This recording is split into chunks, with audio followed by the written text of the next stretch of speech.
Bismillahirrahmanirrahim. Assalamualaikum warahmatullahi wabarakatuh. Syukur Alhamdulillah kita bisa berjumpa kembali di channel Muhasabah Fiddin. Semoga dengan perjumpaan kita ini dicatat sebagai amal ibadah dan diberkahi oleh Allah Subhanahu wa Ta'ala. Salawat dan salam selalu dan tetap tercurahkan kepada junjungan alam Nabi kita, Nabi mulia, Nabi besar Muhammad sallallahu alaihi wasallam.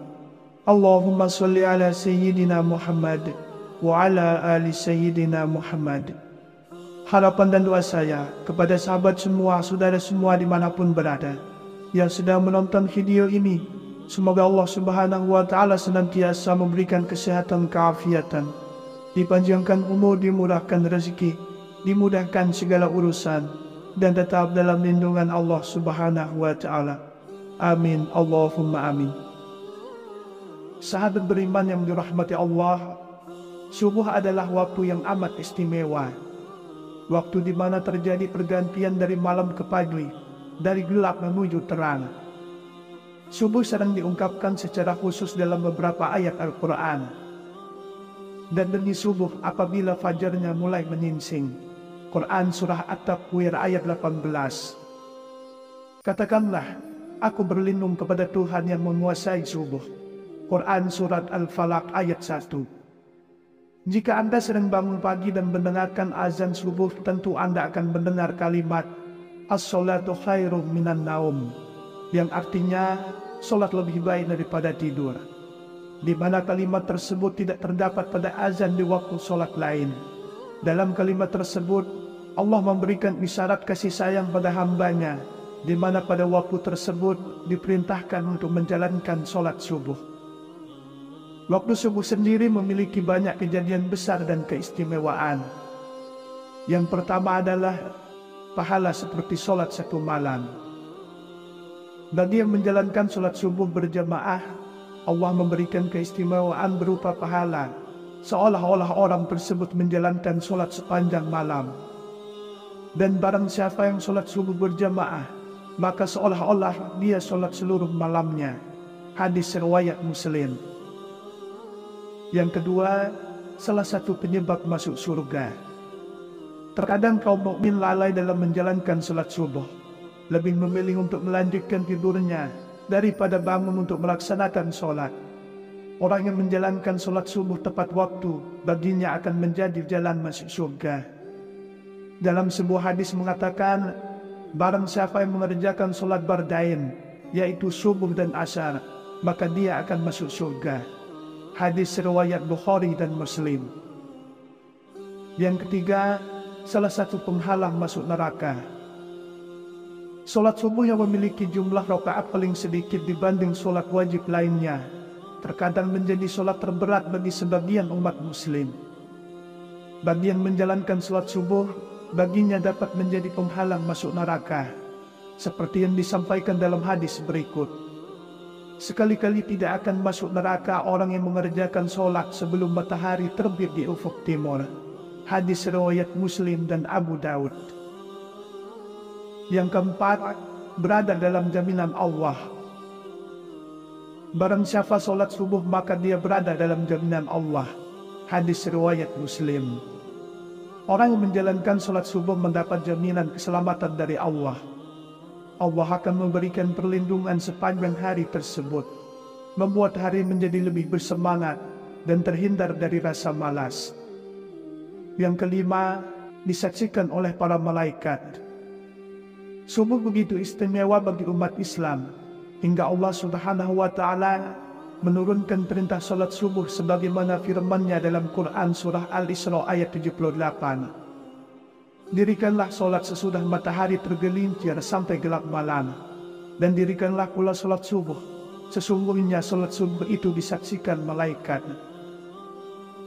Orang yang menjalankan solat subuh akan mendapat perhatian Allah pada hari kiamat, karena berkumpulnya para malaikat malam dan siang di waktu tersebut, di mana para malaikat melaporkan langsung kepada Allah Subhanahu wa Ta'ala apa saja yang dikerjakan hambanya di waktu subuh, dan mendoakan kebaikan bagi mukmin yang menjalankan solat subuh.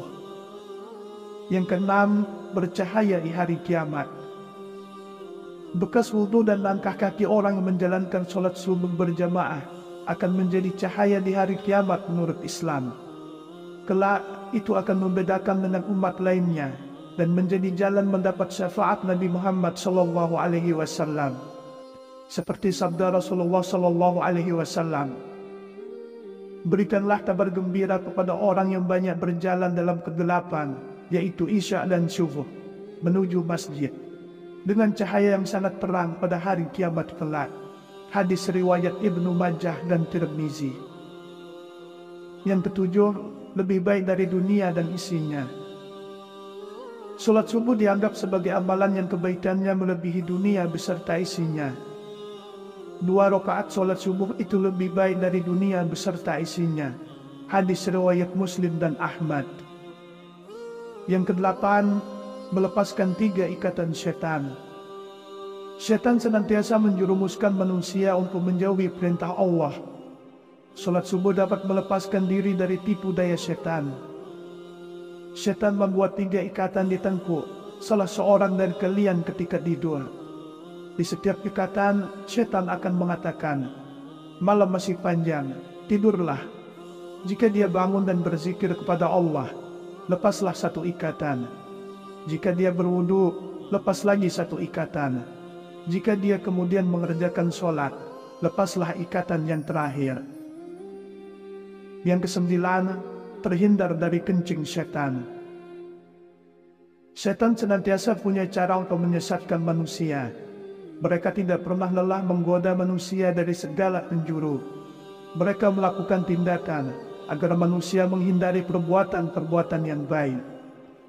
Dalam sebuah hadis riwayat Al-Bukhari dan Muslim, Ibnu Mas'ud radhiyallahu anhu mengatakan bahwa salah satu tindakan syaitan yang menyesatkan ialah mencingi manusia. Orang-orang yang bangun kesiangan hingga lalai dalam menjalankan sholat subuh. Disebutkan kepada Nabi Muhammad SAW, ada seorang laki-laki yang tidur semalaman hingga waktu pagi dan kehilangan waktu subuh. Maka Rasulullah SAW bersabda, laki-laki itu telah dikencingi setan pada telinganya. Agar terhindar dari hal tersebut, manusia sudah selayaknya bangun di awal waktu subuh dan menjalankan sholat subuh tepat waktu. Yang ke-10, waktu terkabulnya doa. Pada waktu subuh, malaikat siang dan malam berkumpul. Barang siapa yang menjalankan sholat subuh dan memohon doa, akan didoakan oleh seluruh malaikat dan disampaikan langsung kepada Allah Subhanahu wa Ta'ala.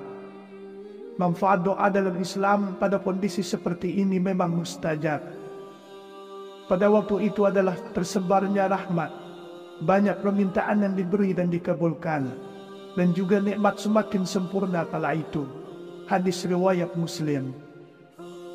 Yang ke-11, waktu pembagian rezeki. Pada waktu subuh, malaikat membagi rezeki kepada semua umat manusia. Dianjurkan untuk berdoa atau membaca Al-Quran setelah sholat subuh. Barang siapa yang sholat subuh dan memohon rezeki, maka Allah akan memberikan keberkahan yang lebih padanya. Rasulullah SAW bersabda, seusai sholat subuh, janganlah kamu tidur sehingga melalaikan kamu untuk mencari rezeki. Hadis riwayat Tabrani. Doa pembuka rezeki dari segala penjuru memang sangat tepat jika Anda panjatkan di waktu datangnya sholat subuh, karena waktu tersebut merupakan awal dari aktivitas. Yang ke-12, waktu yang baik untuk berzikir. Zikir adalah tanda seorang mukmin mengingat dan memuji Allah. Orang yang mengetahui keutamaan berzikir di waktu subuh akan mendapat ketenangan hati dan merupakan waktu yang dianjurkan oleh Allah. Allah Subhanahu wa Ta'ala berfirman, maka bertasbihlah kepada Allah di waktu kamu berada di petang hari dan waktu berada di waktu subuh. Quran Surat Ar-Rum ayat 17. Yang ke-13, mendapat keselamatan. Rasulullah SAW pernah bersabda, sesungguhnya Allah jika menurunkan bala dari langit kepada penduduk bumi, maka Allah akan menghindarkannya dari pemakmur masjid. Arti dari hadis tersebut ialah, orang yang menjalankan sholat subuh berjamaah akan terhindar dari mara bahaya. Yang ke-14, diampuni dosa-dosanya. Allah menjanjikan pengampunan bagi orang-orang yang senantiasa menjalankan sholat subuh dan memohon ampunan atas dosa-dosa pada waktu tersebut. Setelah sholat subuh, dianjurkan untuk membaca kalimat Subhanallah wa bihamdihi subhanallahil azim sebanyak 100 kali.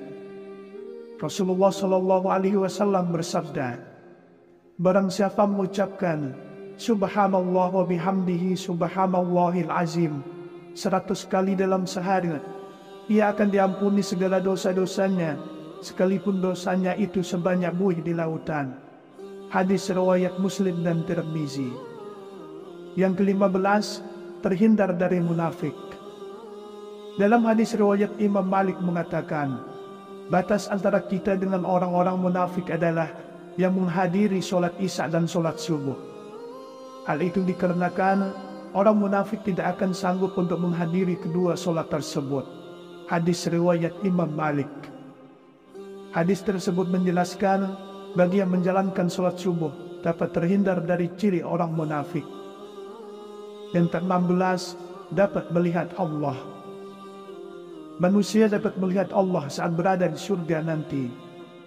Allah Zat yang Maha Agung akan menampakkan dirinya di hadapan hamba-hambanya yang dikehendaki, termasuk di hadapan hamba-hambanya yang selalu menjaga sholat subuhnya. Rasulullah Sallallahu Alaihi Wasallam bersabda, kami sedang duduk bersama Rasulullah Sallallahu Alaihi Wasallam. Ketika melihat bulan purnama, beliau berkata, sungguh kalian akan melihat roh kalian sebagaimana kalian melihat bulan yang tidak terhalang dalam melihatnya. Apabila kalian mampu, janganlah kalian menyerah dalam melakukan sholat sebelum terbit matahari dan sholat sebelum terbenam matahari. Maka lakukanlah. Hadis riwayat Bukhari dan Muslim. Kemudian yang ke-17, mendapat pahala seperti pahala haji dan umrah.